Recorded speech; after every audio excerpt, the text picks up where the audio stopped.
Yes, once again in front of you, this is Praveen Aishwarya, educator eight learning power. और आज के session में हम लोग डिस्कस करेंगे कि 10+2 आफ्टर 12th आप गवर्नमेंट जॉब में क्या क्या ट्राई कर सकते हैं। बहुत सारे स्टूडेंट्स अब 12th क्लास क्वालिफाई करने के बाद अब देख रहे होंगे कि व्हाट आफ्टर 10+2, 10+2 के बाद क्या किया जाए। तो हमारे पास गवर्नमेंट जॉब में मीन्स कि आप अपने फ्यूचर को किस तरह से सिक्योर कर सकते हैं, उसको लेकर के कुछ ऐसे पोस्ट्स हैं जिसमें आप आफ्टर 12th 10+2 बहुत सारे ऐसे पोस्ट हैं जिस पे जा करके अपने फ्यूचर को ब्राइट कर सकते हैं। कुछ एग्जाम्स कंडक्ट करवाए जाते हैं उसके लिए, जिसके लिए आज मैं डिस्कस करने वाला हूं कि ऐसे कौन कौन से पोस्ट हैं जिस पे आप आफ्टर 12th अप्लाई कर सकते हैं और उसके बाद अपने फ्यूचर को सिक्योर कर सकते हैं इस तरह के गवर्नमेंट जॉब में। तो यहाँ पर आप देख पा रहे होंगे कि व्हाट आफ्टर 10+2, 12th के बाद हम क्या कर सकते हैं। ठीक है, तो ये 10+2 आफ्टर 12th आप क्या कर सकते हैं उसके बारे में है। तो देखते हैं कि क्या क्या हम कर सकते हैं आफ्टर 12th गवर्नमेंट जॉब के इस फील्ड में। तो यहाँ पर हमारा आप देखेंगे यहाँ पे गवर्नमेंट जॉब आफ्टर 10+2, 10+2 के बाद कौन कौन से गवर्नमेंट जॉब में आप आ सकते हैं। ठीक है, तो आप देखेंगे यहाँ पर कि गवर्नमेंट जॉब जो है आप ये कह लीजिए कि आपकी एम्प्लॉयमेंट सिक्योरिटी होती है। जैसे आज के समय में जिस तरह से प्राइवेट सेक्टर में आप जाते हैं, तो प्राइवेट सेक्टर में क्या होता है कि वहां पे आपको वर्क प्रेशर होता है और जॉब की सिक्योरिटी नहीं होती। लेकिन जब आप गवर्नमेंट सेक्टर में आते हैं तो एक बार आपका अगर सिलेक्शन हो गया तो आप हमेशा के लिए उस पोस्ट पर रहेंगे जब तक कि आप रिजाइन ना कर दे या फिर आप रिटायर ना हो जाएं। ठीक है, तो इस तरह से ये इतना बेनिफिशियल होता है लोगों के लिए। एक जॉब सिक्योरिटी होती है, एम्प्लॉयमेंट की सिक्योरिटी होती है। तो गवर्नमेंट जॉब जो है एम्प्लॉयमेंट सिक्योरिटी के लिए जरूरी है। ठीक है, अब एम्प्लॉयमेंट सिक्योरिटी के साथ साथ और क्या क्या तो आपको दिखेंगे यहाँ पर। तो हर साल बहुत सारे स्टूडेंट्स जो हैं इस गवर्नमेंट जॉब में के लिए अप्लाई करते हैं और बहुत सारे लोग जो हैं इसमें सिलेक्ट होते हैं। ठीक है, और ये पब्लिक सेक्टर का जो है एकमात्र इस तरह से है जो कि आप ग्रेजुएशन के बाद भी कर सकते हैं और 10+2 के बाद कर सकते हैं। आज का हमारा जो सेशन है उसमें हम लोग 10+2 के बारे में डिस्कस कर रहे हैं कि आफ्टर 10+2 आप कौन कौन से कर सकते हैं। तो यहाँ पर आप सबसे पहले आते हैं, अलग अलग डिपार्टमेंट है। डिपार्टमेंट में बोला गया है कि डिपार्टमेंट सच एज डिफेंस हो गया, बैंकिंग हो गया, रेलवे हो गए और दूसरे ऐसे जो नंबर ऑफ सेक्टर्स है जिसमें आप जा करके इस तरह से गवर्नमेंट जॉब कर सकते हैं और अपने फ्यूचर को सिक्योर कर सकते हैं। सबसे पहले आते हैं गवर्नमेंट जॉब में। तो यहाँ पर कुछ पोस्ट मैंने इंक्लूड किए हैं जिस फील्ड में आप जा सकते हैं और वहाँ अपनी सेवाएं दे सकते हैं और उसके बदले में आप अपने फ्यूचर को ब्राइट कर सकते हैं। बहुत अच्छी अपॉर्चुनिटी मिलती है आप सभी को आफ्टर 10+2।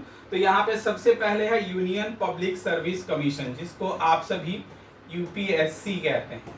ठीक है, मोस्टली बहुत सारे लोगों को पता होता है कि यूपीएससी में ग्रेजुएशन के बाद हम जाते हैं, लेकिन कई ऐसे पोस्ट है जहां आप 10+2 के बाद भी जा सकते हैं। और वो कौन कौन से पोस्ट हैं वो अगले स्लाइड में डिस्कस करेंगे। उसके पहले हम लोग डिस्कस करते हैं कि दूसरा ऐसा कौन सा फील्ड है। तो ये है आपका स्टाफ सिलेक्शन कमीशन, जिसे हम लोग एसएससी के नाम से जानते हैं। तो स्टाफ सिलेक्शन कमीशन ये भी हर साल एग्जाम्स कंडक्ट करवाते हैं और बहुत सारे स्टूडेंट्स इस एसएससी में, इसकी एसएससी आपके लिए जब आप 10+2 है तो आएगा आपका CHSL। तो जो लोग अभी 12th क्वालिफाई कर चुके हैं उनके लिए एसएससी CHSL की वैकेंसी आ गई है। आप सभी उसके फॉर्म को फिलअप कर सकते हैं। तो ये टाइम टू टाइम इन सभी पोस्ट के लिए वैकेंसीज आती रहती है। उसके बारे में मैं अपने चैनल के थ्रू हर टाइम टू टाइम जैसे जैसे वैकेंसीज आती है मैं अनाउंस करते रहता हूं, इसलिए आप हमारे चैनल को सब्सक्राइब कर लीजिएगा। ठीक है, अब आते हैं हम लोग आगे डिस्कस करते हैं।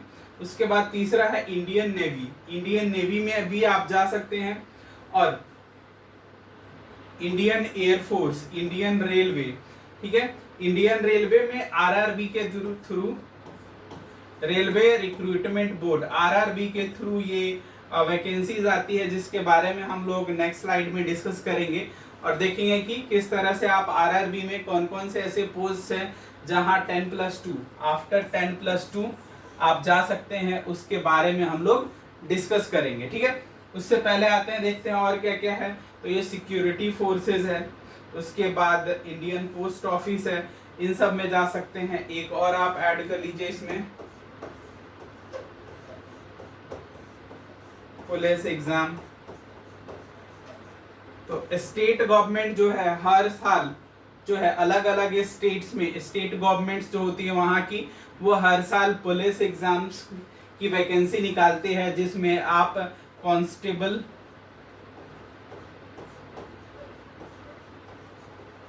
और हेड कांस्टेबल के लिए आप एलिजिबल होते हैं 10+2 के बाद। तो ऐसे कई ऐसे पोस्ट हैं जो ग्रेजुएशन के बाद होता है, जिसके बारे में भी हम लोग चर्चा करेंगे, लेकिन आज जो हमारा आज का टॉपिक है वो 10+2 के लिए है। तो ये सारे जो सेक्टर्स मैंने बताए, ये Union Public Service Commission UPSC, SSC, Indian Navy, Indian Air Force, Indian Railway, security forces, India Post Office, है ना। उसके बाद पुलिस एग्जाम जो स्टेट गवर्नमेंट के द्वारा टाइम टू टाइम हर स्टेट गवर्नमेंट के द्वारा अपना एग्जाम कंडक्ट करवाया जाता है, इन सब के बारे में हम लोग अब डिस्कस करेंगे। तो पहले हमारा है UPSC, union Public Service commission, जिसके बारे में पहले डिस्कस करते हैं, उसके बाद आएंगे दूसरे है ना। तो नंबर वाइज सबसे पहले हमारा यूपीएससी है, यूनियन पब्लिक सर्विस कमीशन, ठीक है। तो ये 10+2 के बाद जो यूपीएससी है वो जो एग्जाम कंडक्ट करवाती है उसका नाम है एनडीए, नेशनल डिफेंस एकेडमी, ठीक है। ये एग्जाम कंडक्ट करवाया जाता है to army, navy and air forces में ऑफिसर्स पोस्ट के लिए, ठीक है। और इसके लिए पहले आपको एनडीए, नेशनल डिफेंस एकेडमी का एग्जाम क्वालिफाई करना होता है। बहुत ही टफ है, जैसे यूपीएससी वाला है वैसे ही है, बट अगर आप अच्छे से मेहनत करते हैं, अच्छे से प्रिपरेशन करते हैं, तो ये काम आपका बड़ा आसान हो जाता है, ठीक है। टोटली डिपेंड करता है कि आप किस तरह से इसका प्रिपरेशन करते हैं, ठीक है। अब देखिएगा यहाँ पर एनडीए, नेशनल डिफेंस एकेडमी, ये कहाँ पर है, पुणे में है। और इंडियन नेवल एकेडमी, ये कोर्स जो है INAC इज़ीमाला में है, ये केरला में है, ठीक है, केरला में ये है। और ये पुणे में एनडीए, नेशनल डिफेंस एकेडमी है। यहाँ पर आपको जो है एडमिशन मिलता है और उसके बाद वहाँ पे आपको ट्रेनिंग दी जाती है प्रॉपर। अब हम लोग आते हैं यहाँ पर, the exam is conducted 2 times in a year, है ना। हर साल 2 बार कंडक्ट करवाए जाते हैं, किसके द्वारा, यूनियन पब्लिक सर्विस कमीशन के द्वारा, ठीक है। और the authority that regulates and supervise the exam, ठीक है। तो यूपीएससी के द्वारा ये कंडक्ट करवाया जाता है हर साल, ठीक है। Candidates are required based on the written exam and SSB interview, ठीक है। तो ये एसएसबी का इंटरव्यू देना होता है, और जब आप इंटरव्यू क्वालिफाई कर जाते हैं तो आपको यहाँ पर एनडीए में एडमिशन मिलता है। और जब आप यहाँ से ग्रेजुएट होते हैं तो उसके बाद आपको डिफेंस फील्ड में, मीन्स की आर्मी, नेवी, एयरफोर्स, इन सब में आपको ऑफिसर पोस्ट पे अपॉइंटमेंट होती है। तो ये है आपका पहला UPSC, union Public Service commission. अब हम आते हैं दूसरे पोस्ट पर। तो दूसरा जो है आपका SSC, staff selection commission. SSC के थ्रू हर साल लाखों की संख्या में लोग जो हैं एसएससी के लिए फॉर्म फिलअप करते हैं। आप देखेंगे अगर तो एसएससी जो है entity under the government of India, staff selection commission जो है एक एंटिटी है गवर्नमेंट ऑफ इंडिया के द्वारा, और इसी एसएससी के द्वारा कंडक्ट करवाया जाता है हर साल एग्जाम, है ना। वैसे तो ये वेरियस पोस्ट्स होते हैं उसके लिए कंडक्ट करवाया जाता है। जैसे सबसे पहले अगर आप ग्रेजुएट होते हैं तो आपको एसएससी सीजीएल होता है, कंबाइंड ग्रेजुएट लेवल। आप 10+2 हैं तो CHSL फिल करेंगे। अगर आप 10th क्वालिफाई हैं तो MTS करेंगे, मल्टीटास्किंग स्टाफ। आप कर सकते हैं स्टेनोग्राफी के लिए, आप कर सकते हैं CPO के लिए, आप कर सकते हैं दिल्ली पुलिस के लिए। तो इस तरह से ये अलग अलग पोस्ट्स के लिए आप जो है एसएससी के थ्रू जो है फॉर्म फिलअप कर सकते हैं। ये टाइम टू टाइम इसके फॉर्म आते रहते हैं। इसकी कैलेंडर हर साल जारी की जाती है और इस साल भी जारी किया गया है। उसके बारे में हम लोग पहले डिस्कस कर चुके हैं, आप हमारे लेक्चर में देख सकते हैं, प्लेलिस्ट में दिख जाएगा, या फिर आप जो है टाइम टू टाइम मेरे साथ जुड़े रहेंगे तो आगे आने वाले समय में मैं बहुत सारे ऐसे पोस्ट जो एसएससी के थ्रू निकलेंगे उन सब के बारे में आपको इन्फॉर्मेशन देता रहूंगा। ठीक है, तो अब आते हैं, बात करते हैं यहाँ पे एसएससी का। तो जब आप 10+2 क्वालिफाई करते हैं, 12वीं पास करते हैं, तो आप देते हैं एसएससी CHSL। और एसएससी CHSL में यहाँ पर आप देखेंगे The exam by SSC is considered as one of the toughest exam। ठीक है, तो टफेस्ट तो होते ही हैं, बट आप अगर अच्छे से मेहनत करते हैं तो बड़े आसानी से कंप्लीटिंग द एग्जाम। ठीक है, तो आफ्टर 12th आप ये कर सकते हैं। आफ्टर 12th क्या क्या कर सकते हैं, तो यहाँ पर देखेंगे तो एक है आपका SSC CHSL combined higher secondary level exam. उसके बाद SSC स्टेनोग्राफर है, क्लर्कियल पोस्ट के लिए आता है। हालांकि ये CHSL में ही क्लर्कियल पोस्ट इंक्लूड हो जाता है। और दिल्ली पुलिस में भी आप एसएससी के थ्रू जा सकते हैं। तो दिल्ली पुलिस का जो एग्जाम होता है, कभी कभी दिल्ली पुलिस खुद ही कंडक्ट करवाती है और कभी कभी एसएससी के द्वारा कंडक्ट करवाया जाता है, स्टाफ सिलेक्शन कमीशन के द्वारा। ठीक है, एसएससी के द्वारा दिल्ली पुलिस में कांस्टेबल, हेड कांस्टेबल, SI के लिए वैकेंसीज आती है। टाइम टू टाइम उसका इंफॉर्मेशन मैं आप सभी को देता रहूंगा। तो ये था हमारा स्टाफ सिलेक्शन कमीशन। उसके बाद आप 10+2 के बाद क्या कर सकते हैं, तो यहाँ पे आप इंडियन नेवी में जा सकते हैं। ठीक है, इंडियन नेवी में हर साल जो है ये इनवाइट किया जाता है अनमैरिड मेल और फीमेल कैंडिडेट्स को। ठीक है, तो यहाँ पे मैरिड नहीं होना चाहिए। ठीक है, ये 10+2 के बाद कोई होता भी नहीं है वैसे। ठीक है, the condition of nationality as laid down by the government of India to join the prestigious Indian Naval Academy, जिसकी बात कर रहा था मैं, इजीमाला केरला में है। ठीक है, और यहीं पर ये इंडियन नेवी का जो है यहीं पे आपको ट्रेनिंग दी जाती है। इसके लिए एजुकेशनल क्वालिफिकेशन जो है पास सीनियर सेकेंडरी एग्जामिनेशन 10+2 बोला गया है। ठीक है, और its equivalent examination from any board with at least 70% aggregate marks. अब देखिएगा यहाँ पर जो है कितना परसेंट, 70% एग्रीगेट मार्क्स होना चाहिए नेवी में जाने के लिए। किसमें, physics, chemistry and mathematics PCM, and at least 50% marks in English. ठीक है, आइदर इन क्लास 10th और 12th। ठीक है, तो इस तरह से आप जो है अपना करियर इंडियन नेवी के साथ भी बना सकते हैं। उसके बाद और कौन कौन से पोस्ट है जहां पर आप 12th के बाद जा सकते हैं, तो अगला आता है हमारा इंडियन एयरफोर्स। ठीक है, इंडियन एयरफोर्स में आप जा सकते हैं। इंडियन एयरफोर्स के लिए कहा गया, क्या कहा गया यहाँ पर, कि वैसे candidates Indian arm forces join कर सकते हैं। ठीक है, जहां पर आप अपने फ्यूचर को ब्राइट कर सकते हैं। अब यहाँ पर देखेंगे तो यहाँ पर भी आपको जो है दो तरह के ग्रुप्स होते हैं, एक ग्रुप X है और दूसरा ग्रुप Y है ना, and have a technical and non technical components. ठीक है, और इसमें क्या होता है, टेक्निकल और नॉन टेक्निकल कंपोनेंट्स होते हैं। जैसा कि हमारा 10+2 चल रहा है तो यहाँ पे आप 12th देख सकते हैं। अब देखिएगा यहाँ पर बोला गया कि as a member of technical group, ठीक है, airmen are responsible for a maintenance and repair of aircraft, weapon system, radars and speciality vehicles. ठीक है, तो आप टेक्निकल ग्रुप में है तो आपको इन सब के लिए जो है रिपेयर का काम, मेंटेनेंस का काम आपको दिया जाता है। और जब आप नॉन टेक्निकल ग्रुप में आते हैं तो यहाँ पे आता है कि members are responsible for finances, accounting, admin, management and human resource, safety, logistical assistance, और इन सभी पोस्ट के लिए आप जो है नॉन टेक्निकल ग्रुप में भर सकते हैं। ठीक है, तो ये एयरफोर्स का हुआ।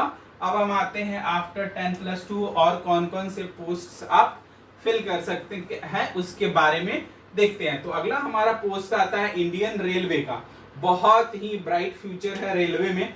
ठीक है, हर साल रेलवे के एग्जाम्स कंडक्ट करवाए जाते हैं और सभी के बारे में मैं अभी डिस्कस करने वाला हूं। तो सबसे पहले आते हैं इंडियन रेलवे, है ना।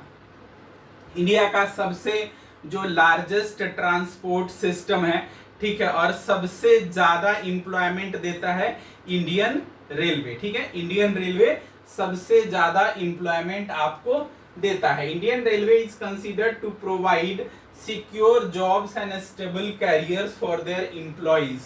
ठीक है, this industry employs the greatest number of people and is one of the most chosen sector for the government job after 12th। ठीक है, 12th के बाद जो है ना मोस्ट चूजन सेक्टर है, सबसे ज्यादा प्रीफर करते हैं लोग इंडियन रेलवे में नौकरी करना। ठीक है, अब इसके रीजंस क्या क्या है, तो यहाँ पर बहुत सारी फैसिलिटीज दी जाती है। हालांकि गवर्नमेंट जॉब में आप जाएंगे किसी भी फील्ड में तो आपको फैसिलिटीज बहुत सारी दी जाती है, जिसमें आपके अलग अलग फीचर्स आते हैं, रहने के लिए आपको दिया जाता है। तो यहाँ पर रेलवे में क्या क्या दिया जाता है वो देखते हैं। तो employee working with the Indian railway gets various benefits such as residential quarters, free medical care, free travel. तो ये सब जो आपको है रेलवे में ही मिलता है।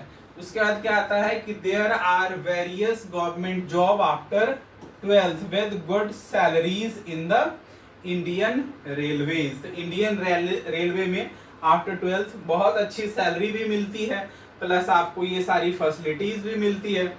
One of the reason that many youth aspire to work in the railways. ठीक है, it is the feasible to join the railway after completing class 12th। ठीक है,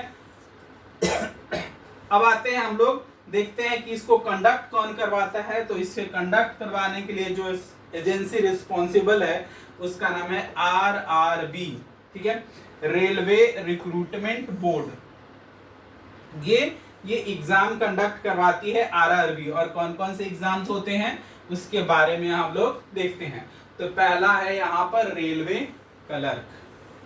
ठीक है, रेलवे क्लर्क में आएंगे तो बोला कि ट्रेन क्लर्क या रेलवे क्लर्क, ठीक है, are responsible for verifying the number of wagons and coaches in the railway yard, creating train papers like vehicle guidance, feeding this information into railway network terminal among other things। ठीक है, इसकी eligibility भी है, 50% marks से आप matriculation और उसके बराबर आना चाहिए। ठीक है, तो ये तो आपके 10th लेवल पर ही आपको रेलवे क्लर्क की मिल जाती है। उसके बाद आपका आता है रेलवे में कौन सा, तो ये आप देखेंगे assistant loco pilot. Assistant loco pilot जिसे हम ALP के नाम से जानते हैं, ALP। ठीक है, असिस्टेंट लोको पायलट। अब देखेंगे assistant loco pilot assist the loco pilots with the smooth functioning of the train. ठीक है, तो सबसे पहले जो है आप ALP में ज्वाइन करते हैं, उसके बाद आपका प्रमोशन होकर के पायलट हो जाते हैं। ठीक है, तो जो पायलट होते हैं उनको सबसे पहले आप हेल्प करते हैं और उसके बाद धीरे धीरे आप खुद पायलट बन जाते हैं। The position has high level of job stability and comes with solid salary and other benefits. ठीक है, तो आप जा सकते हैं ट्रेन के ड्राइवर के रूप में रेलवे में। ठीक है, the individual is responsible for ensuring the proper operation of the locomotive, doing minor repairs in the train, checking for signals changes and communicating with other railway officials। ठीक है, eligibility इसका क्या है, तो 12th ग्रेड एग्जामिनेशन। ठीक है, और equivalent from the recognised board. ठीक है, तो इस तरह से आपकी एज क्या होनी चाहिए, 18 से 27 साल के जो लोग हैं वो असिस्टेंट लोको पायलट ALP के लिए फॉर्म फिलअप कर सकते हैं, ठीक है। और क्या क्या कर सकते हैं रेलवे के साथ, तो रेलवे के साथ आप कर सकते हैं रेलवे कांस्टेबल, ठीक है, ठीक है। और ये होता है आपका आरपीएफ, ठीक है। यहां पर आप देखेंगे तो आरपीएफ क्या है, रेलवे कांस्टेबल, ठीक है। तो यहां पर बोला गया है कि railway constables are responsible for keeping internal peace and protecting railway staffs and passengers, ठीक है। तो रेलवे स्टाफ्स और पैसेंजर को प्रोटेक्ट करने के लिए जो है रेलवे के द्वारा आरपीएफ कांस्टेबल की वैकेंसीज निकाली जाती है, ठीक है।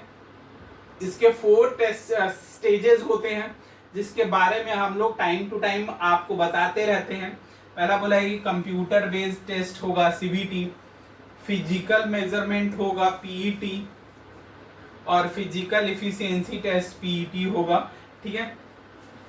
और इस तरह से आप रेलवे कांस्टेबल यानी कि आरपीएफ कांस्टेबल के रूप में ज्वाइन कर सकते हैं रेलवे को, ठीक है। एलिजिबिलिटी क्राइटेरिया की बात करें तो applicant must have pass 12th grade और equivalent and must be between 18 to 25 years of age, है ना। और he or she must be citizen of India, Bharat का नागरिक होना चाहिए। वैसे तो बात करें तो भारत में जितने भी गवर्नमेंट पोस्ट होते हैं उसके लिए सिटीजन ऑफ इंडिया होना चाहिए। कुछ ऐसे पोस्ट जैसे आर्मी वगैरह में, तो आर्मी में नेपाल के लोगों को भी हम लोग लेते हैं, तो इसके लिए अलग टाइम टू टाइम जो है वो वैकेंसीज में मेंशन्ड होता है, लेकिन इंडिया के लोगों के लिए तो है ही। अब हम आते हैं आगे।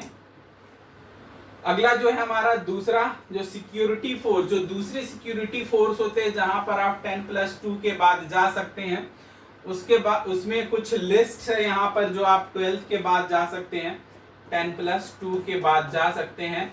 वो कौन कौन सा है, पैरामिलिट्री फोर्सेस है, जैसे कि आप देखिए असम राइफल में कांस्टेबल के रूप में जा सकते हैं, बॉर्डर सिक्योरिटी फोर्स बीएसएफ में जा सकते हैं, उसके बाद central industrial security force CISF है, central reserve police force CRPF है, Indo Tibetan border police ITBF है, आईटीबीपी होगा यहाँ पर, ठीक है। नेशनल सिक्योरिटी गार्ड एनएसजी, ठीक है। एनएसजी आप जानते हैं कि प्रधानमंत्री के सुरक्षा में या दूसरे ऐसे जो इम्पोर्टेंट लोग होते हैं उनको नेशनल सिक्योरिटी गार्ड के रूप में वहां पर ट्रेंड लोगों को रखा जाता है। उसके बाद है सशस्त्र सीमा बल एसएसबी, ठीक है। और यहाँ पर बीएसएफ बॉर्डर सिक्योरिटी फोर्स। तो इस तरह से आप सिक्योरिटी फोर्स में भी आफ्टर 10+2 जा सकते हैं एज अ कांस्टेबल के रूप में, गनमैन के रूप में, ठीक है। तो ये सिक्योरिटी फोर्सेस की बात हो गई, ठीक है। अब बात करते हैं हम लोग इंडिया पोस्ट, ठीक है, पोस्ट ऑफिस की। पोस्ट ऑफिस जो भारत का जो ये पोस्ट ऑफिस है वर्ल्ड का सबसे बड़ा नेटवर्क है इंडिया पोस्ट, ठीक है। Indian government operated postal system in India and is the trade name of the department of post under the ministry of communication, ठीक है। पोस्ट ऑफिस किसके अंदर आता है, मिनिस्ट्री ऑफ कम्युनिकेशन के अंदर आता है। Generally known as the post office, it is the most widely distributed postal system in the world. जैसा मैं पहले आपको बता रहा था कि वर्ल्ड में सबसे ज्यादा सबसे बड़ा नेटवर्क जो है इंडिया पोस्ट का है, ठीक है। अब यहाँ पर अलग अलग पोस्ट के लिए वैकेंसीज आते रहती है जो टाइम टू टाइम मेरे चैनल पे आपको मिलेगा, और इन सबको आप प्रिपेयर कैसे करेंगे उन सभी प्रिपरेशन के बारे में भी मैं टाइम टू टाइम डिस्कस कराते रहता हूँ, इसलिए हमारा चैनल सब्सक्राइब कर लीजिएगा, बार बार कह रहा हूँ, ठीक है। तो यहाँ पर आएंगे तो इंडियन पोस्टल सर्कल जो है इसमें आपको क्या क्या आता है, तो पोस्टल असिस्टेंट आता है, sorting assistant, postman, mail guard, multitasking staff, ग्रामीण डाक सेवक, ये सब आप 10+2 के बाद यहाँ पर इंडिया पोस्ट में भी अपनी सेवाएं दे सकते हैं और अपने फ्यूचर को ब्राइट कर सकते हैं, ठीक है। अब आते हैं हम लोग पुलिस एग्जाम की ओर। अगला हमारा जो है आप देखेंगे यहाँ पर पुलिस एग्जाम, तो हर स्टेट अपने तरीके से, जैसा कि मैं बता रहा था आपको, हर साल अपने अपने स्टेट में स्टेट गवर्नमेंट जो है ये पुलिस एग्जाम कंडक्ट करवाती है as a constable, head constable के रूप में, ठीक है। तो बोला कि the police exam refers to the recruitment process conducted by the various state police department और central agency to fill vacancies in their respective police forces. तो हर साल ये कंडक्ट करवाया जाता है एग्जाम, और इस एग्जाम को दे करके आप अपने रेस्पेक्टिव स्टेट में पुलिस डिपार्टमेंट में अपनी सेवाएं दे सकते हैं और अपने फ्यूचर को सिक्योर कर सकते हैं। तो ये बहुत सारे ऐसे पोस्ट आपको मिलते हैं। यहाँ पर जो मैंने आपको दिया है, आप इसमें 10+2 के अपर लेवल का भी है। जैसे आप देखेंगे position suggest sub inspector, SI, ये ग्रेजुएशन पे, constable and something sometimes higher ranks like deputy superintendent of police, DSP, ठीक है, assistant commissioner of police, ASP, ACP, ठीक है। तो ये डीसी, डीएसपी, एसीपी, ये सब जो है हायर रैंक्स हैं, और हायर रैंक्स के लिए आपके क्वालिफिकेशन भी हायर होने चाहिए, ठीक है। उसकी भी चर्चा हम लोग करेंगे कि ग्रेजुएशन के बाद क्या करें, उन सब के बारे में भी अगले क्लास में या अगले लेक्चर में हम जब कभी मिलेंगे तो वहां पर भी ग्रेजुएशन वालों के लिए भी बहुत सारी अपॉर्चुनिटीज है जिसके बारे में हम लोग डिस्कस करेंगे, ठीक है। अब आते हैं यहाँ पर for constable post. Constable post के लिए क्या है, candidate must have successfully pass the 10th exam, 10th class and is equivalent from the recognised educational board for constable position, ठीक है। This foundational educational requirement ensure that all the, जितने भी लोग हैं, यहाँ पे आपको सीधा सीधा बता दूं कि आपके एजुकेशनल बैकग्राउंड जो होते हैं इसेंशियल होते हैं, ताकि आप जो क्रूशियल चीज़ें हैं, इम्पॉर्टेंट चीज़ें हैं और जो ऑपरेशनल रिस्पॉन्सिबिलिटीज़ है उन सभी को अंडरस्टैंड कर सकें, ठीक है, और उन सभी को आप रिस्पॉन्सिबिलिटी लेकर के अच्छे से निभा सके, ठीक है। उसके बाद आप सभी को बता दूं कि यदि इन सभी पोस्ट के लिए आप प्रिपरेशन करना चाहते हैं, फाइनली जो हमारा मोटिव है यही है कि आप सभी को इन सभी पोस्ट के लिए ट्रेन किया जा सके और आप अपने एग्जाम्स में क्वालिफाई हो सके। उसके लिए हम लोग एसएससी, सीएचएसएल या एसएससी के जो भी पोस्ट यहाँ पे आपको दिख रहे हैं, चाहे वो सीजीएल है, सीएचएसएल है, सीपीओ है, एमटीएस है, इन सभी पोस्ट के लिए आप मेरे साथ जुड़ करके अपने ड्रीम जॉब को पा सकते हैं। और उसके लिए हम लोग प्रिपरेशन करवाते हैं, और ये सारे प्रिपरेशन आपको 2 मोड में मिलता है। आप हमारे साथ ऑनलाइन भी जुड़ सकते हैं और ऑफलाइन भी जुड़ सकते हैं। ऑफलाइन क्लासेस के लिए आप हमारे दिए हुए नंबर पर कांटेक्ट कर सकते हैं। ऑनलाइन क्लासेस के लिए आप हमारा ऐप डाउनलोड कर सकते हैं, जो कि आपको प्ले स्टोर पे मिल जाएगा लर्निंग पावर के नाम से। लर्निंग पावर टाइप करेंगे तो आपको इस टाइप का लोगो मिलेगा, और उस लोगो वाले ऐप को आप डाउनलोड करेंगे और वहां से आप हमारे कोर्स में इनरोलमेंट करा सकते हैं। और उसके बाद जितने भी एग्जाम्स मैंने अभी आपके साथ डिस्कस किए, उन सभी एग्जाम्स के प्रिपरेशन हमारे साथ कर सकते हैं और अपने फ्यूचर को ब्राइट कर सकते हैं। ज़्यादा जानकारी के लिए आप कमेंट बॉक्स में कमेंट कर सकते हैं, या और किसी एग्जाम के बारे में आपको इन्फॉर्मेशन चाहिए तो वो सारे इन्फॉर्मेशन भी आप मेरे साथ जुड़ करके डिस्कस कर सकते हैं, ठीक है। तो ये था हमारा पूरा आज का सेशन। आज के सेशन को यहीं पे करेंगे ओवर। मिलते हैं फिर नेक्स्ट सेशन में। Thanks for watching, have a nice day.